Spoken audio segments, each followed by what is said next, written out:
Security officials across the globe are on a high alert for terrorism, and we have evidence tonight of what that means in a plane drama that unfolded on board Delta Flight 126. The plane made an emergency landing at Kennedy Airport in New York. It was supposed to land in Madrid, but a worried pilot got on the radio and a team of air marshals on board sprang into action. ABC's chief investigative correspondent Brian Ross has new details now about what happened and why.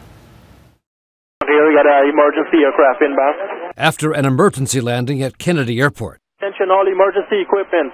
Respond calls. The anxious Delta pilot told the tower there might be a team of terrorists on board. There may be actually a real team on board, and we'd like to get security on the airplane as soon as we can. A heavily armed SWAT team stormed the plane, but there were no terrorists and no bomb.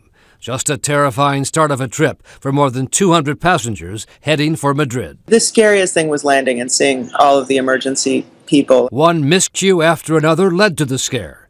Delta Flight 126 was about 45 minutes into its trip when it turned around, after a federal air marshal became suspicious of a passenger of Pakistani descent who had just left a lavatory in the rear of the plane. Inside, the air marshal discovered two short pieces of wire with their ends stripped, covered by a piece of dark straw, and he concluded, wrongly, they could be components for a bomb.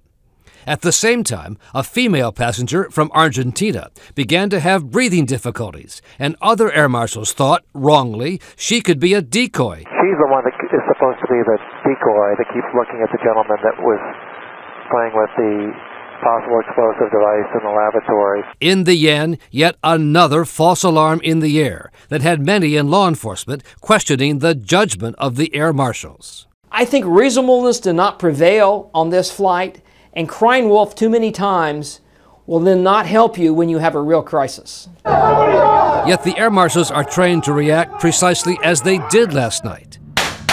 They look for teams of terrorists and decoys. They are told terrorists may sneak bomb component parts on board to be assembled in washrooms.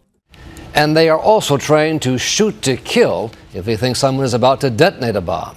And for the last 2 months, and certainly through these Olympic Games, there will be teams of air marshals on virtually every American carrier into and out of the major cities of Europe and the Mideast. So jitters are high, Diane. So not just one, but teams. Teams of air marshals. All right, thank you, Brian.